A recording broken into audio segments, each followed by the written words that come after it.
Bom, eu acho que a gente pode começar então, né? Uhum.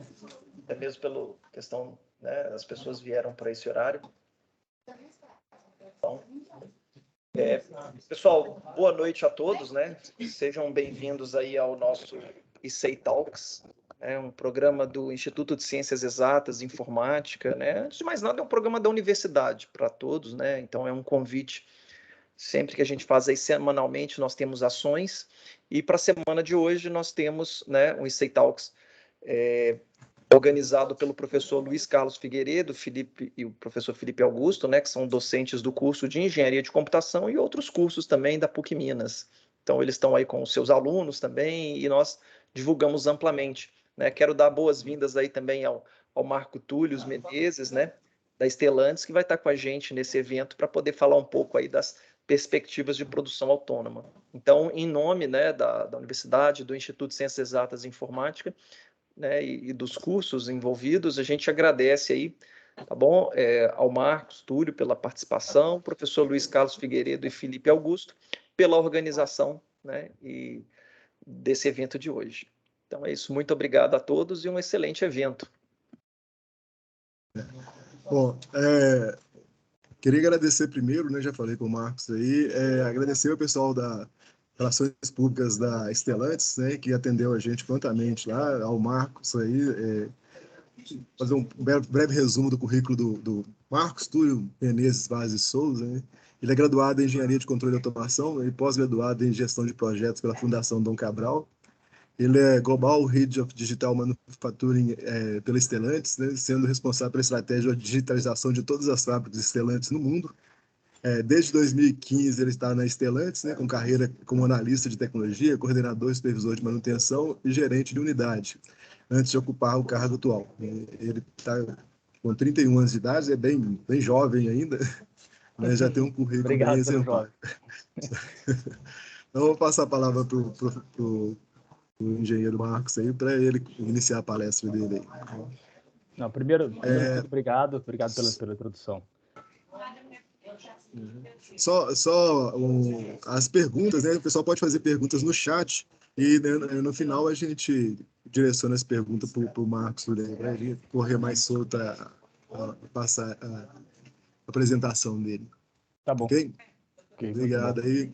Passar a palavra para o Marcos Túlio. Obrigado, Sandro, Luiz, Felipe. É um prazer estar aqui hoje. Voltando um pouco, tem alguns anos que eu saí de universidade, eu saí em 2014, final de 2014. Poucos contatos de lá até hoje, então acho que é um prazer voltar a ter um pouco de contato com a área acadêmica e poder discutir algumas coisas que acontecem na indústria, né? Eu tenho vamos falar assim, uma carreira na Stellantis em chão de fábrica, até chegar na posição que eu tenho hoje. Então, quando a gente fala de produção, independente se é produção autônoma, qualquer tipo de área que tange a produção, eu sempre gosto de trazer o mais próximo da realidade, né? O que realmente acontece no chão de fábrica, e o que eu venho para abordar aqui hoje é também bem dessa visão. Acho que tem um pouco do estado da arte da digitalização, que é da área que eu coordeno hoje na Stellantis, mas eu venho trazer um pouco do que está acontecendo realmente no chão de fábrica, as perspectivas dos próximos passos. E eu acho que é bom realmente abrir as perguntas, porque quando a gente fala de perspectivas de produção autônoma, existem diversas linhas de pensamento, e eu venho trazer aqui um pouco da linha que a gente está levando hoje na Stellantis, um pouco do que está acontecendo nas fábricas do mundo.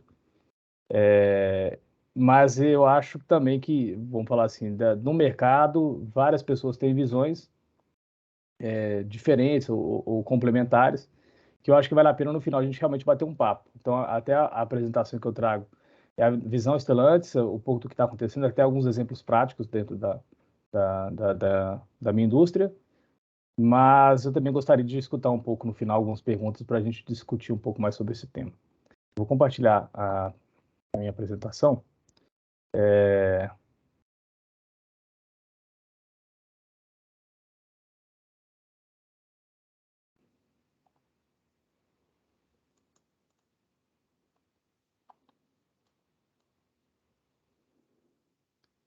Vamos lá. Vou falar um pouco rapidamente do meu currículo, como o Luiz antecipou. Hoje eu ocupo a posição de Head Global de Digital Manufacturing, que é exatamente a posição de desenhar a estratégia de digitalização nas fábricas, de realmente desenhar quais são as melhores formas de abordar essa digitalização, quais são os processos, os sistemas e o que a gente chama de features, né, que são as requisições das soluções, que mais irão se encaixar na realidade daquelas fábricas. É muito fácil se desenhar uma solução em um escritório e levar isso pronto para o chão de fábrica e achar que a fábrica vai usar aquilo que você desenhou, sem envolvê-los. Então, essa posição tem muito mais um olhar de entender o que acontece em cada fábrica no mundo, e como Stellantis hoje nós temos 80, e em cada fábrica, com a história que a fábrica tem, com a cultura que aquele país tem, que aquela região, aquela cidade daquele país tem, o histórico que já tem ali de anos de digitalização ou de não digitalização, desenhar para aquela fábrica qual que é o melhor passo a passo que ela vai seguir, como que a gente vai encaixar os sistemas naquelas fábricas, de uma forma gradual. Lógico que a gente quer a excelência o quanto antes, mas de uma forma que também que aquela fábrica vai absorver aquela solução, vai usar, vai trazer os resultados, e a gente vai caminhando pouco a pouco em cada pedaço de fábrica que a gente tem no mundo. Eu venho antes trazer só um overview da Stellantis, porque é um nome no mercado relativamente novo, tem 1 ano e meio, mais ou menos, que amplamente é divulgado. Muita gente ainda não conhece a Stellantis, mas muita gente conhece a Fiat. Mas hoje a Stellantis é a maior empresa no setor automotivo da América Latina, tem mais de 300 mil empregados no mundo, é hoje a 4ª maior do segmento automotivo no mundo, tem presença em 30 países, mas tem mercados em mais de 150. Então, praticamente todos os países do mundo têm algum produto nosso. Produz mais de 6 milhões de veículos por ano e o faturamento anual é de quase R$ 1 trilhão. Isso em números do ano passado. Mas que indústria que é essa, né? Como que eu conheço ela? Muitas fábricas do mundo produzem carros que vocês conhecem. Então, como eu disse, a mais famosa para a gente aqui, até na região de Minas Gerais, região de Belo Horizonte, é a Fiat, né? Que a gente tem a fábrica daqui de Betim, mas hoje é um conglomerado de 14 marcas. O que a gente chama de casa de marcas. E a gente tem marcas posicionadas em diferentes segmentos. E várias delas são conhecidas no Brasil, mas também muitas são mais conhecidas em outros países, como é o caso da Chrysler, por exemplo, que tem um mercado muito bom no mercado americano, a Opel no mercado alemão, Alfa Romeo no mercado italiano, mas aqui no Brasil mais conhecidas são Fiat, Jeep, agora a Ram está ficando um pouco mais conhecida. É uma empresa que preza pelo avanço tecnológico. Então, até das imagens que vocês podem ver aqui, algumas delas está muito ligada aí ao que a gente chama de produção autônoma, ou seja, trazer a indústria 4.0, outros tipos de aplicações como realidade virtual, exoesqueleto, que é um tema para a ergonomia muito importante, robôs colaborativos.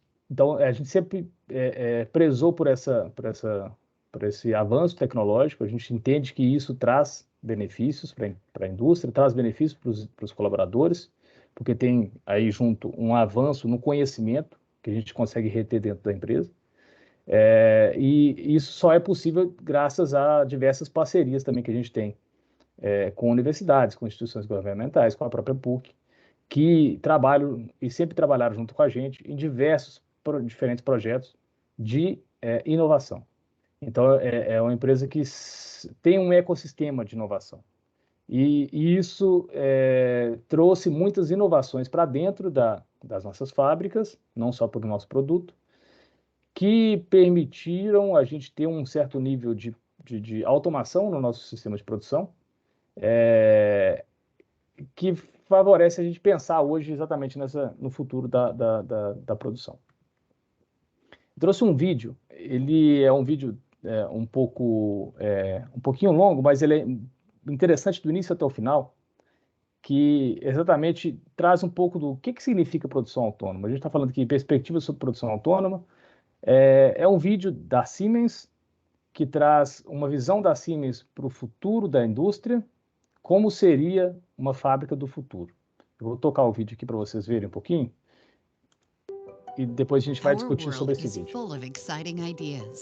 Imagine every idea could be realized as an individual product in the future. We at Siemens advance industrial automation beyond imagination to make this happen.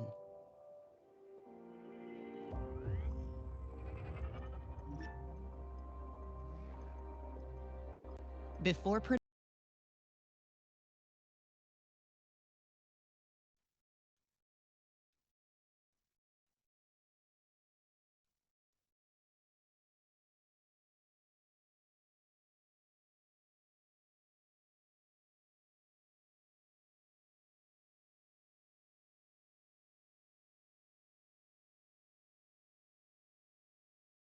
Acho que cortou o áudio.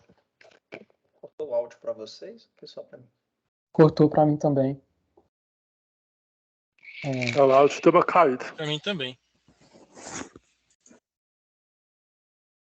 Ô Marcos Túlio, não sei se você está... Oi, eu tô ouvindo vocês aqui. Acho que cortou o áudio. O áudio iniciou para vocês? Iniciou, mas depois parou. Vamos ver se agora volta.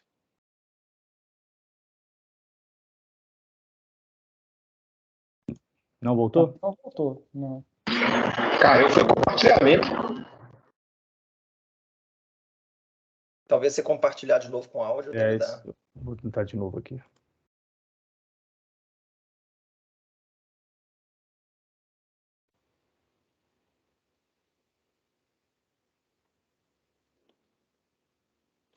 Me fale, por favor, se voltar. huge amounts of data need to be analyzed in the production process, like the video stream of a drone that identifies the position of the supplied materials and checks the delivery for completeness and damage, all at the same time.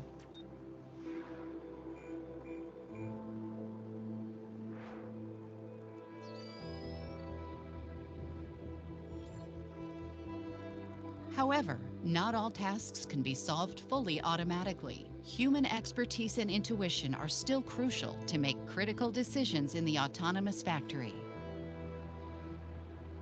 Intelligent systems are connected, exchange information, and collaborate to complete tasks quickly and efficiently. Tasks such as triggering material transportation. With the scanned information, the autonomous units know what to do and ensure a smooth unloading process, all without complex engineering of each process step. Each autonomous unit offers a set of skills. For the execution of a skill, workflows are generated on the fly by considering the environment and the given process goal. A variety of AI technologies are used to solve complex tasks, such as the unloading of a pallet in an automated way. All automated processes are continually monitored by certified advanced safety concepts for human-machine interaction. In rapidly changing environments, self-adapting safety functions are crucial to produce efficiently and, more importantly, safely. As customized products require individual manufacturing solutions, additive manufacturing allows for completely new shapes and forms hardly possible in conventional production. In our self-organizing production, autonomous units exchange information about their environment to collaborate in the real world.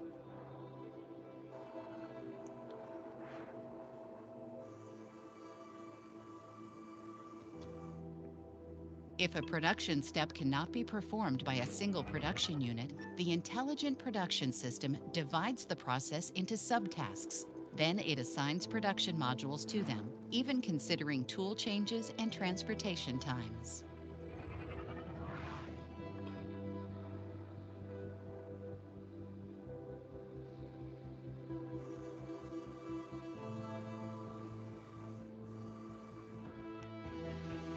For even higher efficiency, a combination of flexible grasping and visual detection facilitates the handling of previously unknown parts. However, even a robust AI application can have its difficulties when minor differences are barely visible due to an unfavorable perspective. Whenever an AI system reaches its limits, it must be able to ask for human assistance. Based on human feedback, the system learns and improves continuously.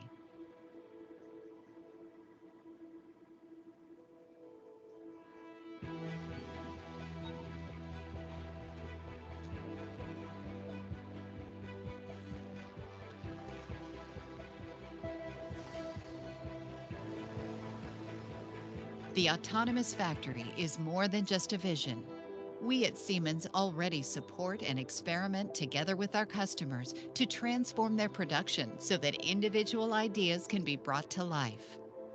And RoboStar can win a small heart by storm.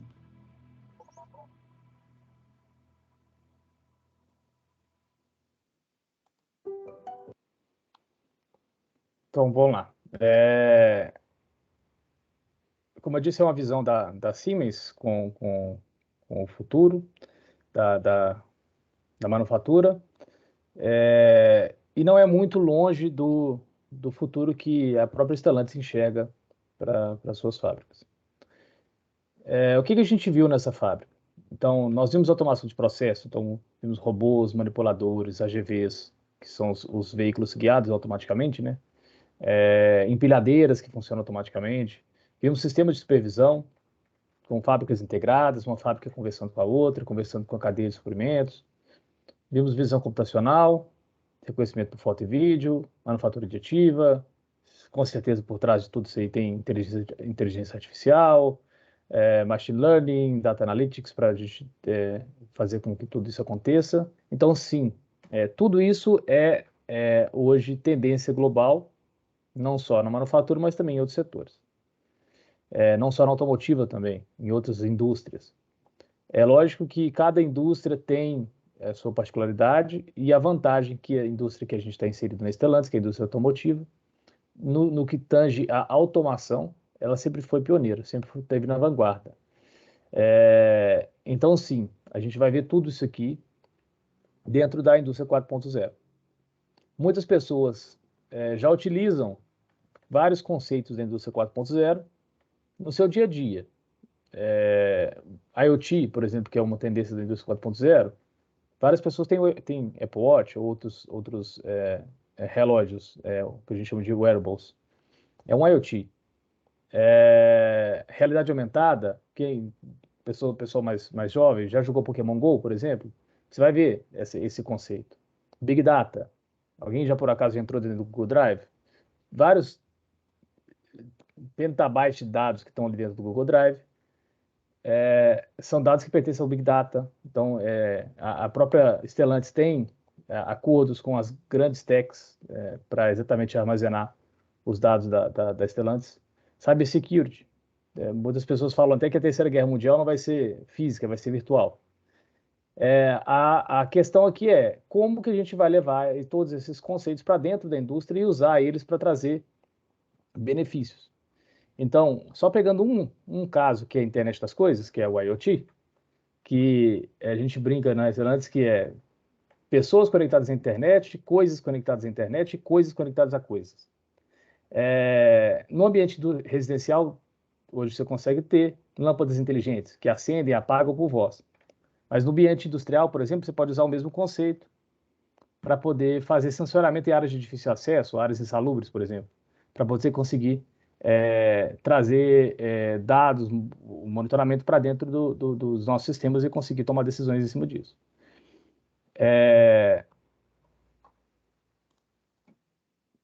O que falta nesta fábrica? Porque seria muito fácil falar assim, gente, produção autônoma é esse vídeo.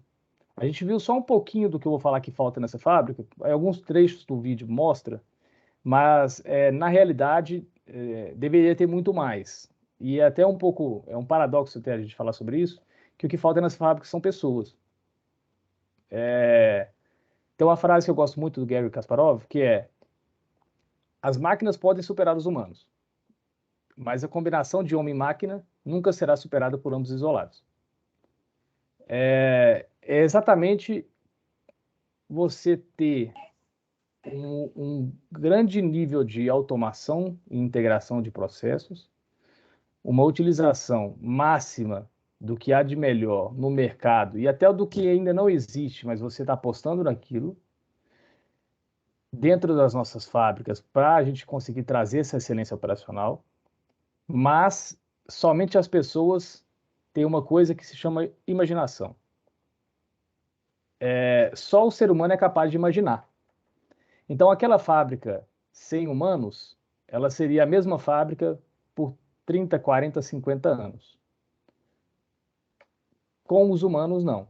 Essa fábrica vai continuar sendo melhorada e na indústria, exatamente, a imaginação, ela é canalizada, a gente tem diversos processos dentro da nossa indústria para canalizar a imaginação para a melhoria contínua dos processos. Eu trouxe um gráfico aqui, não é o melhor, talvez o melhor gráfico para poder explicar o que eu estou querendo dizer, mas eu acho que dá para entender. Esse é um gráfico da produtividade da indústria brasileira desde 2001, que no eixo X você vai ver o tempo passando, mas no eixo Y é a quantidade de produtos por hora trabalhadas. Lá em 2001, as indústrias brasileiras faziam uma média de 90 produtos por hora. Em 2021, 103, chegamos até um pico aí passando de 110. Ou seja, a produtividade aumentou ao longo do tempo. Quem fez isso? Foram as pessoas ou foi uma inteligência artificial? Então, produtividade, as pessoas vão sempre pegar o status quo, entender o que dá para melhorar, propor melhorias, imaginar soluções e colocar em prática. A diferença de uma indústria que está lá no primeiro lugar e a diferença de uma indústria que está lá embaixo no ranking é o quanto que a cultura daquela indústria é boa o suficiente para conseguir canalizar ao máximo essas melhorias, a imaginação para fazer as melhorias e conseguir extrair das pessoas o melhor delas dentro do ambiente industrial para melhorar os processos e ser mais produtivo.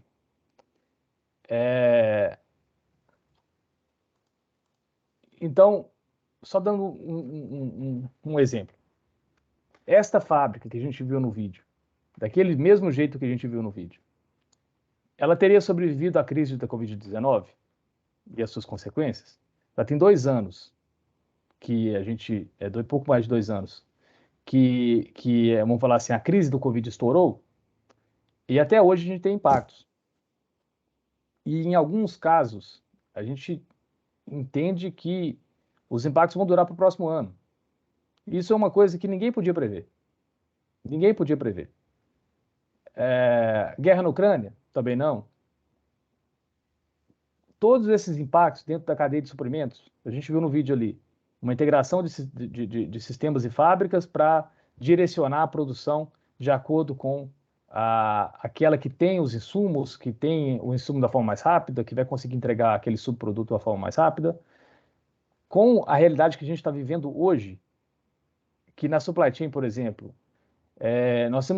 estamos num momento que a gente está inventando rotas, inventando formas de trazer um produto de um lugar no outro, da China para o Brasil, da Indonésia para o Brasil, de Taiwan para o Brasil, de formas que a gente nunca fez antes, para conseguir fazer com que esse insumo chegue a tempo para não parar a produção daquela indústria. Todas as indústrias no Brasil, não só automotivo, estão passando por isso hoje. A gente vê nas notícias, né, muito faltando a questão dos chips para a indústria automotiva, mas a gente está vivendo uma crise sem precedentes hoje de borracha, de plástico, de diversos outros insumos que impactam não só o automotivo. Então, tudo isso que está acontecendo agora abriu diversas discussões exatamente para onde que as fábricas, as indústrias, os setores estavam caminhando, estão num momento de reflexão para parar um pouquinho e falar assim, opa, deixa eu ver se eu faço de uma outra forma. Vou dar um exemplo. O mundo inteiro estava há anos, né, trabalhando para uma globalização da cadeia de suprimentos, ou seja, eu faço esse subproduto em Taiwan, aquele outro na Espanha, esse outro eu posso fazer no Brasil mesmo, esse outro eu vou terceirizar para um país da África, esse outro eu vou trazer de outro lugar, mas tudo bem. Hoje a cadeia está toda conectada, eu consigo trazer peça de todo lugar do mundo. Com um voo de 8 horas eu chego com uma peça no Brasil. Tudo bem, faço onde vai ser melhor para mim. E com tudo que a gente está vivendo, com a crise de Covid-19, guerras, etc., as indústrias estão discutindo, opa, esse aqui eu acho que vale a pena nacionalizar, mesmo que talvez seja um pouco mais caro, um pouco mais seguro para mim. Diversos países estão tomando decisões na questão de aumento da proteção. Então, não é só automatizar.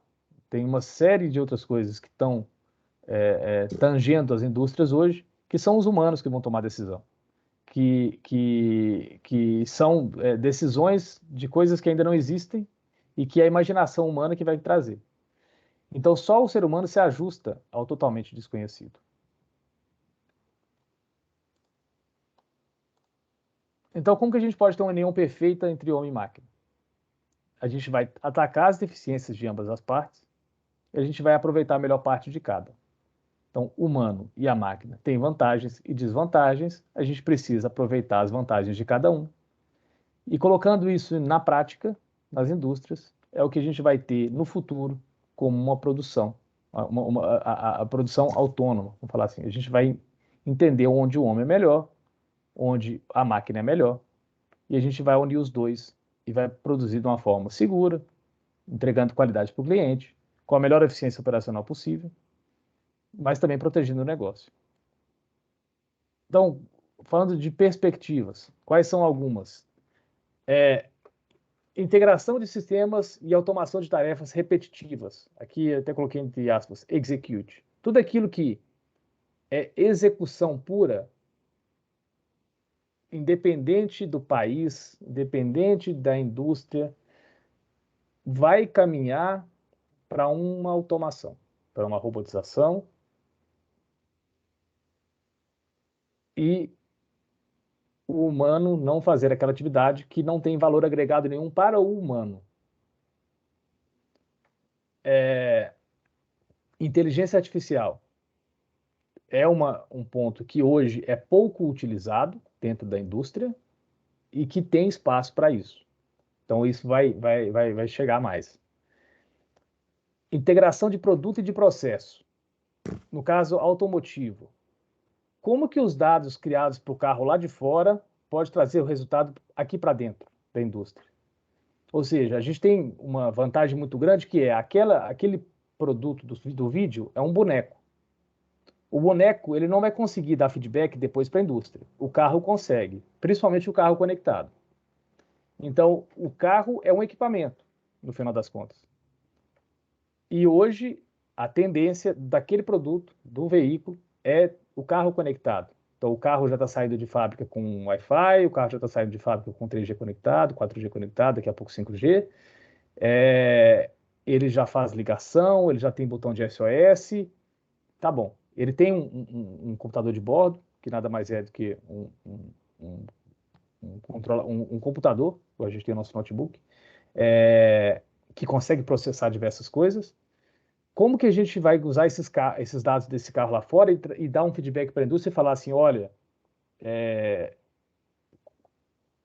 eu tenho esse defeito de qualidade, ou então está na hora de fazer essa revisão. Como que dentro da fábrica você poderia ter visto isso antes? Ou como que dentro da fábrica você pode melhorar seu processo para que isso dure mais?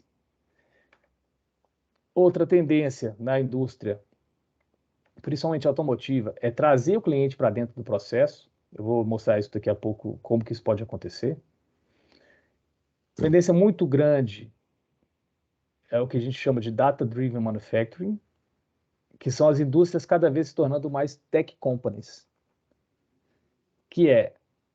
Tem um colega de trabalho meu que toda vez que eu vou explicar para alguém o que eu faço, ele fala assim, ele faz a indústria virar software.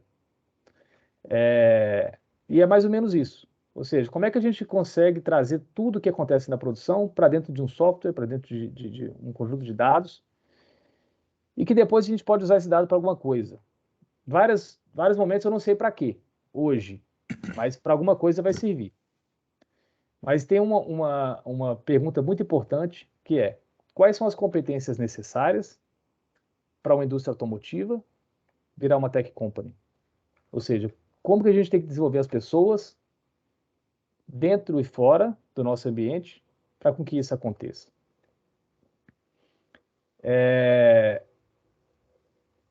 No final das contas, acho que talvez resumindo numa frase, o futuro da produção seria os robôs. Robôs eu digo aqui não o robô que você vê na televisão, que é da ABB, da Comal, da Kuka, falo o robô de uma forma geral. Fazendo tarefas que humanos não deveriam fazer, que são essas tarefas repetitivas, e humanos programando o futuro dos robôs.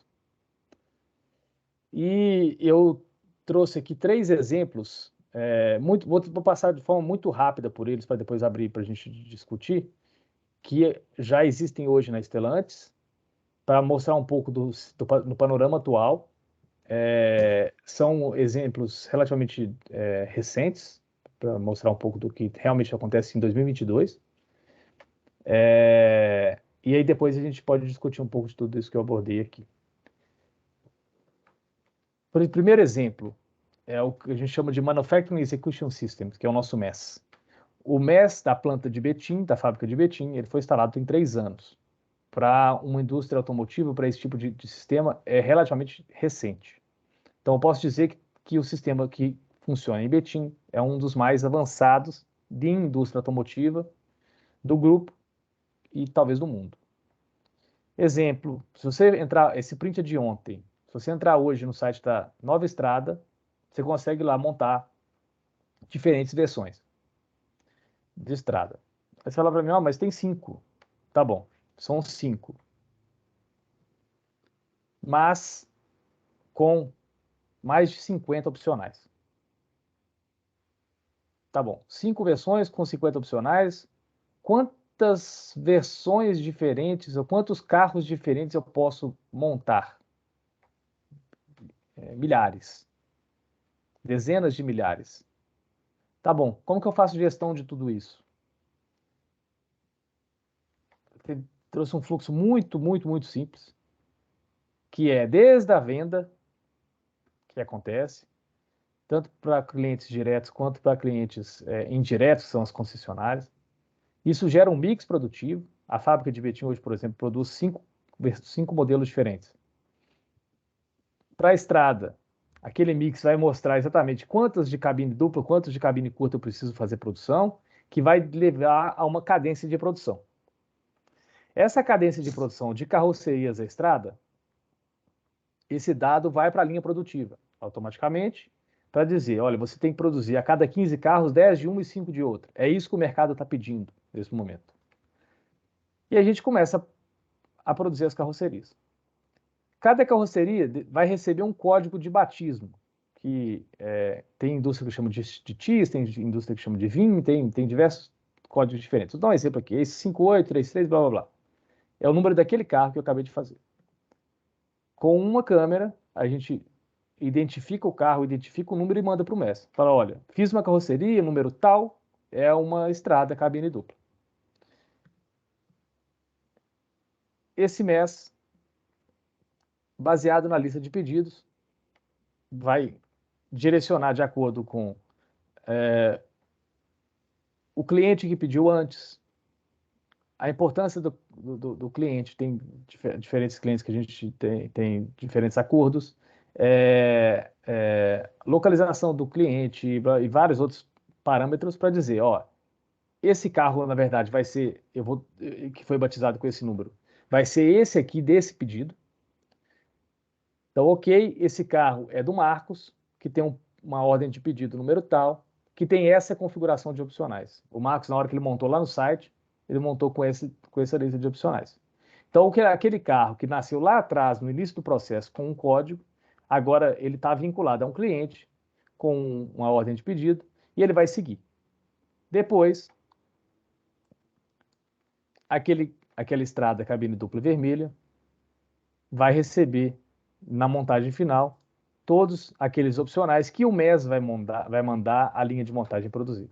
Então, aqui é uma visão simplificada, mas cada estação de trabalho que monta cada diferente peça vai receber uma tela falando, olha, esse carro aqui você vai montar esse tapete, esse protetor de porta, esse protetor de caçamba, esse tipo de chave, esse tipo de rádio, esse tipo de conector USB, blá, blá, blá.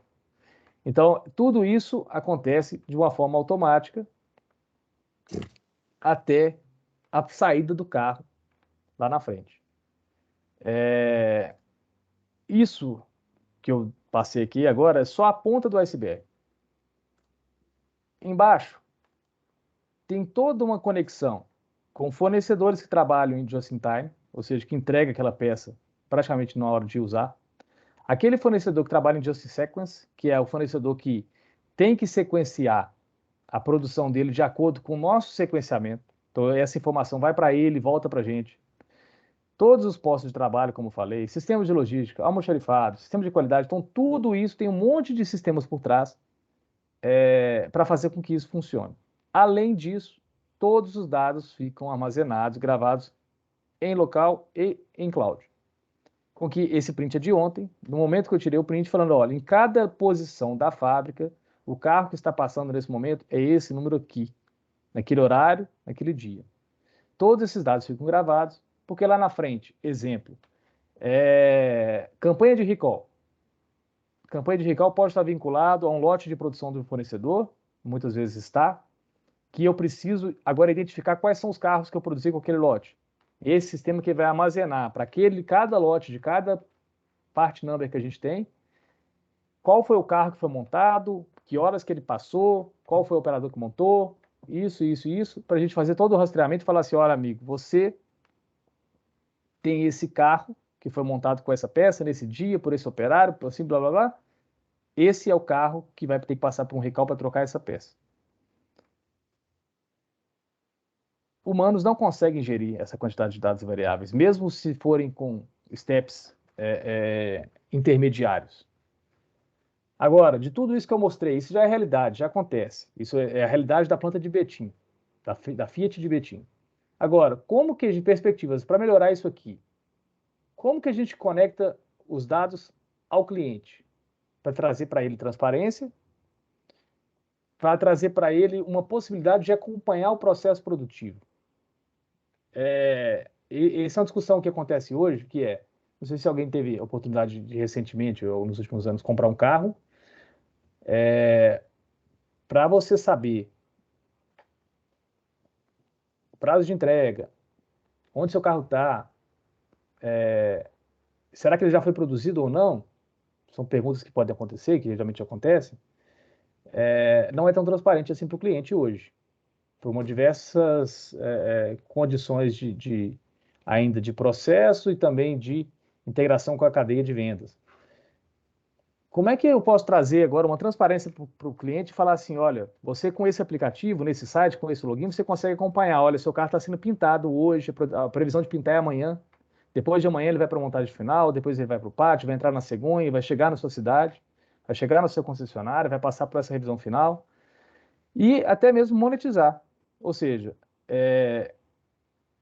será que o meu cliente tem uma vontade de talvez pagar um pouco a mais e enxergar com uma câmera? Não sei. O carro dele sendo montado, o carro dele sendo fabricado? Não sei. São discussões que a gente tem nesse momento como próximos passos, mas que a gente entende que sim, tem espaço para isso. A gente vai chegar num ponto comum para ambas as partes, mas sim, tem espaço para isso. Vou dar um outro exemplo, que é como que a gente coleta dados de chão de fábrica. Aqui é um trechinho curto de uma estação de trabalho robotizada real, com somente 2 robôs, nós temos estações com até 14, mas só tem 2 robôs. Imagina a quantidade de dados que estão sendo gerados naquele momento. Cada sensor, cada ponto de parada do veículo, cada encoder, cada inversor, cada eixo de cada robô, cada motor, encoder, vários variáveis sendo monitoradas que podem servir para alguma coisa.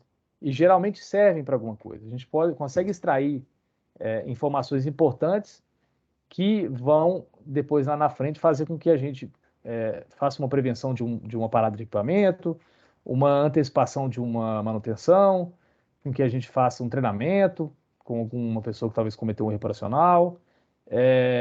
Então, como que a gente faz o utilizo desses dados para transformar, como eu disse, a manufatura em software? Então, basicamente a gente gerando dados que já são gerados, integrando os processos, capacitando as pessoas, e depois transformando esse dado em alguma excelência operacional, que no final das contas é dinheiro. Então, a gente desenhou nas fábricas um sistema de coleta de dados automático, que vai desde o sensor automaticamente mandando o dado para chegar até na nuvem, e depois chegar automaticamente em um sistema de Data Analytics, um BI, para a gente conseguir enxergar vários conjunto de dados para tomar decisões para manutenção preditiva, para qualidade, consumo energético, dados de produção, para a gente tomar alguma decisão. Ou seja, são infinitas possibilidades. Um exemplo de mais um caso que a gente consegue usar, isso aqui é um caso real, que foi apresentado por mim no início do mês de abril para o diretor global de manufatura, que é um sistema com que a gente vai fazer manutenção preditiva, no caso aqui de pinças de solda, equipamentos de solda, que basicamente a gente coletou diversos dados, levando isso para um ambiente cloud, fizemos uma série de comparações, cruzamos dados, etc., para a gente começar a enxergar correlações, e a gente achou uma correlação na questão da potência de solda, que mostra uma tendência que está aliada com a tendência de desgaste do equipamento, para falar assim, ok, tem uma tendência com essa forma de monitorar esse cruzamento de variáveis, que tem uma correlação, vou monitorar a partir de agora, até um certo limite. Quando começar a chegar no certo limite, eu vou antecipadamente fazer uma manutenção preditiva nesse equipamento.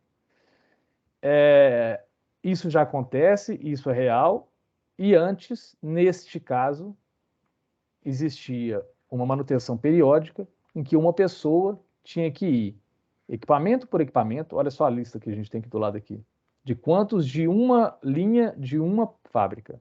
Uma pessoa ia com equipamento manual para poder ficar medindo força, corrente, tensão, várias variáveis, para depois, uma condição empírica, chegar e falar assim, olha, não está legal, vamos ter que fazer uma manutenção nisso aqui. Que agora você monitora em tempo real. Então aqui, por exemplo, são dados desde abril de 2021 até março de 2022, e para me falar assim, ok, está na hora de fazer essa manutenção. São 3 exemplos reais do que acontece hoje, de aplicações práticas da indústria 4.0, ou seja, realidade, a aplicação da indústria 4.0 na indústria, na Stellantis e com certeza em outras indústrias. E a tendência é cada vez usar mais isso para ter um melhor acerto nas nossas decisões. É um pouco do que eu queria trazer. Muito obrigado de novo pela oportunidade. E acho que, como eu disse no início, o interessante é discutir mais sobre isso. Ou seja, qual que é a visão de vocês, se vocês compactuam com tudo que eu mostrei, e também um pouco da visão, vamos falar assim, acadêmica sobre tudo isso. Então, eu estou à disposição para as perguntas, para os comentários. Também está aqui meu contato por e-mail, também para a gente também discutir depois, talvez trazer outros casos para dentro da PUC, talvez trazer alguma linha de pesquisa, algum trabalho já em andamento da universidade para dentro da área que eu coordeno hoje. Estou totalmente à disposição. Muito obrigado. Agradecer o Marcos aí pela excelente palestra aí. Obrigado, Marcos. E abrir para perguntas aí no chat, gente. Se alguém tem alguma pergunta, ou eu vou levantar a mão aí também. A gente vai acompanhar aqui. Vou pedir para o Felipe coordenar essa parte aí de perguntas. Beleza, o Luiz Figueiredo. Tô de olho aqui no chat. Pessoal, os alunos aí presentes no chat, os professores também, quem quiser fazer perguntas, o Marcos Túlio está à disposição aí, né? O Alisson fez uma pergunta aqui, ô Marcos Túlio. Como a análise de riscos é aplicada na indústria 4.0? É uma pergunta interessante, porque quando a gente trata de inovação, a gente está falando de uma coisa nova, existem riscos envolvidos, né? E, de forma geral, como que a gente faz na Stellantis, mas já é uma prática de diversas indústrias também, que começa pequeno, mas começa focado no negócio. Então, você tem alguma ideia de inovação, alguma aplicação nova, você vai primeiro para um ambiente de teste, então você vai para uma bancada, você testa aquilo que você está pensando em fazer, talvez de uma forma muito rápida, muito pequena, então não com todas as funcionalidades que você queira, no final das contas, implementar, aí você vai, faz o que a gente chama de prova de conceito, avalia aquela prova de conceito, entende se aquela prova de conceito já é compatível com o ambiente industrial, porque hoje vários projetos têm toda uma questão de segurança, cybersecurity, tem uma questão de segurança dos equipamentos, se aquela conectividade, por exemplo, vai gerar um conflito, performance. Então, todos esses caras são avaliados, e a gente usa todas as áreas da nossa empresa, então a gente usa as áreas de manufatura, as áreas de TI, a área de engenharia, para a gente tomar uma decisão em conjunto e falar assim, ok, fiz esse teste em bancada, agora eu vou fazer nesse primeiro equipamento. Vou lá num lugar, talvez, geralmente, uma área de menor relevância dentro do ambiente produtivo. Então, a gente tem essa possibilidade. Você vai lá e testa no ambiente produtivo de menor relevância, que se por acaso uma coisa falhar, tem um menor impacto. Funcionou sem necessidade de melhoria, aí você vai começar. Então, agora eu vou para uma linha, agora eu vou para uma área, agora eu vou para um galpão. Terminei, fiz essa planta, agora eu compartilhei com aquela outra fábrica, que vai fazer a mesma coisa. Então, eles vão entender como que a gente fez, vão tentar se adaptar à questão deles. Então, a questão de risco, a gente avalia e a gente começa pequeno. O único ponto com essa abordagem é fazer com que tudo isso aconteça sem perder velocidade. Então, como eu disse, tudo a gente faz focado numa excelência operacional, né, de obter resultado daquilo. Então, se tem uma oportunidade, uma nova aplicação que realmente traz benefícios, quando você mostra para todo mundo, mostra para o board da empresa, todo mundo quer aplicar para amanhã. Então, você tem que levar em consideração todas essas condições, fazer passo a passo, mas não fazer devagar. Ou seja, não levar aquele tópico como realmente uma prioridade, tratar daquilo todos os dias, para fazer com que isso aconteça. Porque eu, particularmente, já vi vários projetos morrerem exatamente por não ter essa cadência, né? Não colocar esse ritmo para levar o projeto à frente. Porque dá trabalho. Faz bancada, um robô, uma linha, uma área, uma fábrica, demora, de certa forma. Você não pode perder essa velocidade, mas garantindo que realmente não terá um impacto. O que a gente fala todo mundo na Stellantis pode inovar. Todo mundo pode dar uma ideia, todo mundo pode fazer uma nova solução. O que a gente não pode fazer é com que a gente impacte a nossa produção sem com que os riscos tenham sido analisados. Lógico que erros podem acontecer, impactos acontecem, faz parte do nosso trabalho, mas sem que pelo menos a gente tenha feito uma análise antes, não. Beleza, muito obrigado, Marcos Túlio. Tem mais uma pergunta, inclusive com elogio aí, o Gabriel falou que foi uma ótima palestra, e ele está perguntando como são feitas as análises de dados para implementação de melhorias no processo. Como foi demonstrado na palestra, é organizado um projeto para isso? A gente fez um projeto, eu vou falar primeiro regional, mas hoje é um projeto global, que é um projeto exatamente de trazer autonomia para as pessoas usarem os dados e fazer também com que os dados estejam disponíveis. Então, vamos falar assim, nesse primeiro passo que a gente deu, foi assim, tá bom, quais são os dados? Porque, como eu disse, são diversos sistemas rodando, são diversas possibilidades, mas quais são aqueles dados que realmente são importantes no primeiro momento? Então, a gente começou a pensar o que a gente chamou de use cases, que é exatamente oportunidade de projeto, falando assim, tá bom, deixa eu pegar os dados de corrente de robô, de motor de robô, que eu acho que dá para a gente extrair alguma coisa disso aqui, baseada na experiência que eu tenho. Deixa eu pegar agora os dados de produção, que também acho que dá para extrair alguma coisa. E vamos levantando, vamos falar assim, uma ordem de prioridade nos dados. E levando isso, a gente partiu para uma estratégia de levar isso para um ambiente em nuvem, para facilitar depois o utilizo desses dados. Então, hoje, basicamente, todas as aplicações de data analytics que a gente tem, a gente leva esses dados para a nuvem e de lá a gente faz as nossas aplicações. Por que a nuvem? Porque também é um ambiente mais democrático.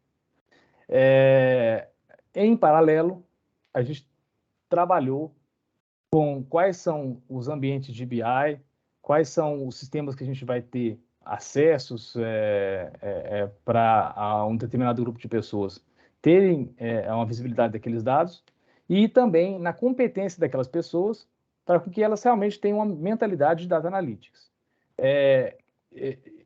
Vamos falar assim, você pega a indústria automotiva, ela existe há décadas no Brasil, então você vai para uma fábrica de Betim, você tem pessoas que trabalham ali há 1, 2 anos, mas tem pessoas que trabalham há 30. E 30 anos atrás, Data Analytics não era discutido quando aquela pessoa formou, fez uma graduação, uma especialização, entrou na empresa e trabalhou naquele setor. Então você tem que dar uma nivelada. Então a gente teve também um processo de nivelamento de competências. Então, no momento que as pessoas tinham uma noção de o que fazer com os dados, e por outro lado, a gente tem os dados disponíveis, e disponíveis para essas pessoas, aí sim, aí virou uma enxurrada de aplicações. Então, hoje, assim, literalmente, a gente tem centenas de pessoas na América do Sul, e hoje globalmente vou falar milhares de pessoas, que têm competências em determinados níveis, mas competências de análise de dados, usando os dados que estão disponíveis para poder fazer um cruzamento de dados, um dashboard, alguma coisa que vai trazer algum resultado para a empresa. Beleza. Vou passar mais uma pergunta. Pode, Marcos? Vai lá, bora. Tendo em vista a implementação de um Sim Center, como a FCA tem junto com a PUC Minas, o quão genérico ele precisa ser? Isso é, caso precise utilizá-lo para veículos de outros segmentos, ou há limitações? Você pode repetir a pergunta, por favor? Que não sei se eu entendi. O Hernani, você quer fazer a pergunta? Abrir o microfone?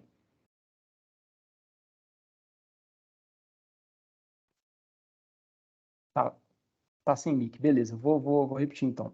Tendo em vista a implementação de um Sim Center, como a FCA tem junto com a PUC Minas, o quão genérico esse Sim Center precisa ser? Isso é, caso precise utilizá-lo para veículos de outros segmentos, por exemplo. Tá, eu acho que vou tentar responder a pergunta. Hoje, uma coisa que está acontecendo hoje na Stellantis é exatamente uma migração de produtos e sistemas e fábricas, porque a Stellantis nasceu de uma fusão da ex-FCA com a ex-PSA. Então, você tem determinados produtos de um lado, determinados produtos de outro, formas desde a concepção do produto, trazer isso para o ambiente 3D, trazer isso para o ambiente de simulação, diferentes dos dois lados. Então, não é tão simples dentro dos sistemas industriais, sistemas de engenharia que as indústrias existem hoje, fazer esse compartilhamento tão fácil de dados, simulações, entre, estou falando de dados e informações de produtos. Então, existe todo um projeto hoje para a gente fazer uma migração de dados, exatamente, de um lado para o outro, fazer uma tradução de dados de um lado para o outro. Então, assim, eu não sei se eu exatamente estou respondendo a pergunta que foi feita, mas quando a gente fala de produto, não é tão trivial. Então, assim, depende muito de como que foi desenhado o caso, o SimCenter, para conseguir fazer um entendimento dos dados, por exemplo, dos produtos Peugeot e das fábricas Peugeot, que a gente tem uma hoje no Rio de Janeiro, por exemplo, que não foi, desde o princípio, concebido dessa forma. Pode ser que, da forma com que foi concebido lá antes na Peugeot, que é uma fusão relativamente recente, tenha uma congruência ou não. Vai depender, vamos falar assim, mais da sorte do que da competência. Mas hoje, a partir já do ano passado, de forma global, a gente está migrando, aproveitando essa oportunidade da fusão, para também migrar diversos sistemas de diversas fábricas, mesmo dentro do que era antes Fiat e FCA, diversos data centers também, etc., para um mesmo caminho, usando uma mesma solução, usando o mesmo sistema, uma mesma harmonização de dados, usando uma possibilidade de compartilhar dados entre um lado e outro. Então, depende muito de como ele foi concebido. Eu espero que seja possível, né, vamos falar assim, mas a tendência nossa, da Stellantis, é que em questão de 2, 3 anos, todas as cadeias de engenharia, de projeto, de manutenção, de industriais de forma geral, estejam dentro de um mesmo sistema, um mesmo conjunto de dados, uma mesma organização de dados, com que a gente possa compartilhar tudo entre um produto e outro, entre uma fábrica e outra. Beleza, muito obrigado. Mais uma pergunta. Como é o perfil do profissional para trabalhar na indústria 4.0? Há conhecimentos e habilidades que são determinantes para se trabalhar em projetos assim? Muito boa. Acho que é a melhor pergunta, porque é muito importante. Como eu disse lá atrás,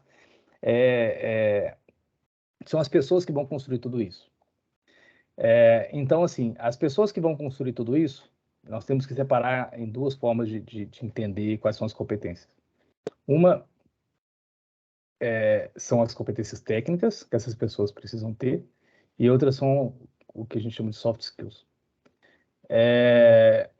Como soft skills, eu posso dizer que uma mentalidade de inovação, então uma mente que está aberta à mudança, que não sofre com isso. Existem várias pessoas que sofrem com isso e são carregadas pela mudança em vez de participar da mudança. Uma mente muito de test and fail, ou seja, estou com uma ideia, teste rápido, prove rápido, para falhar ou para ter o sucesso. Então, isso é muito importante. Também tem perfis de pessoas que são mais agregadoras, né, que são aquelas pessoas que tentam envolver o maior número de pessoas possíveis, áreas possíveis no início, mas não tente fazer, de alguma forma, antes, um testezinho, uma coisa pequena, para depois até mostrar para as pessoas e ajudar a convencer. Falar assim, olha, funciona. Aqui, ó, fiz isso aqui, desculpa a palavra, parece uma gambiarra, mas ó, tem um jeito de fazer. Vamos seguir? Vamos fazer junto? Agora, competências técnicas, eu posso dizer que eu brinco em casa, minha esposa, ela dá aula para graduação, para colégios, e ela dá aula de programação para crianças. Eu brinco com ela que a programação é o novo inglês. Quando eu entrei na faculdade, todo mundo falava que tinha que ter o inglês. Hoje, eu te falo que eu acho que quase ninguém mais fala que precisa ter o inglês. Porque já virou tão trivial que ninguém pergunta mais se você tem inglês. Já quase que se assume que você tem. E a programação vai se tornar a mesma coisa. Então, domine linguagens de programação, não todas, impossível, mas se especialize em algumas. Mas mais importante que isso é ter o raciocínio lógico por trás de tudo isso. Isso é muito importante. E goste de dados, porque tudo isso que eu mostrei, no final das contas, são dados analisados, utilizados de alguma forma. Então, goste de dados. Tem diversas formas de gostar de dados. Tem a pessoa que gosta de escovar o bit ali e fazer lá num low level, e tem pessoas lá em cima numa área um pouco mais estratégica. Não tem importância, tem espaço para todos. Mas leve isso como um ponto importante. Goste de dados. Você, daqui a alguns anos, em uma indústria, vai usar muito. Então, gostando de dados, você vai gostar do que você vai fazer, independente de qual área da indústria você vai entrar. Beleza. Tem uma pergunta também sobre empreendedorismo. A Stellantis possui algum programa visando se conectar a startups, principalmente Sim. ligadas à indústria 4.0? Sim. A Stellantis faz parte do FIENG Lab, como uma das parceiras. Então, diversos projetos interessantes vieram de lá. A gente acabou de ganhar uma premiação global com um projeto que nasceu na FIENG Lab, por exemplo. Tem uma área dentro da Stellantis que a gente chama de Ventures Lab, que é exatamente tentar trazer essa cara de incubador de startups para dentro do ambiente industrial, que é exatamente fazer parcerias com diversas startups que dominam algumas áreas técnicas e tecnológicas, para quando independente de qual fábrica eu esteja, qual região que eu esteja, procurar esse setor e falar assim, olha, eu estou com uma ideia para usar a RFID para fazer esse tipo de aplicação. Me ajuda a achar alguém? E esse setor da Stellantis hoje, que chama Ventures Lab, é aquele setor que fala assim, olha, no meu pool de startups, eu tenho mapeado aqui 450, eu tenho 30 que trabalham com isso, 10 que já aplicaram alguma coisa, está aqui o contato das 10, vamos conversar com elas, para ver se elas conseguem fazer o que você está querendo. Então, sim, já existe hoje um ambiente favorável dentro da Stellantis com que a gente possa fazer isso.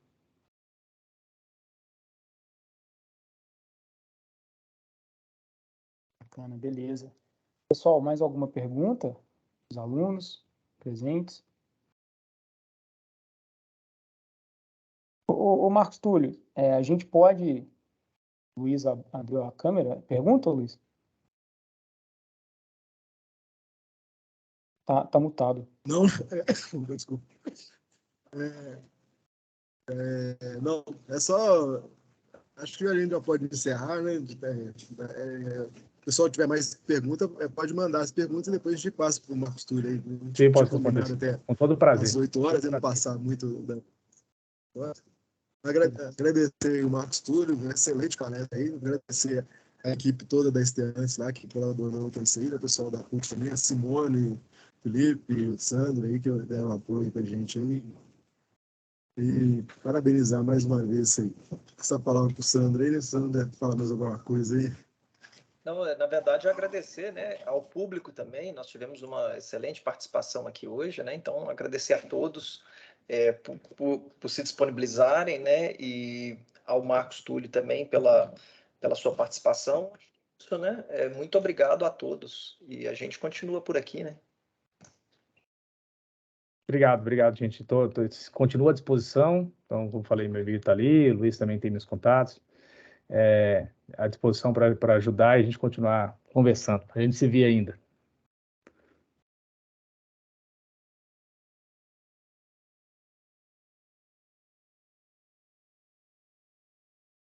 Legal, muito bom. Pessoal, obrigado a todos e bom fim de semana, né? Obrigado. Bom final de Obrigado, semana. Marcos Um abraço Túlio. para todos. Muito obrigado a todos aí. Bom final de semana, pessoal. Valeu. Figueiredo, eu queria depois falar com o senhor um negocinho. Falou, gente. Acho que tem que finalizar Obrigado, a gravação aí. Tem que pessoal falar isso. gostou. Você quer comentar?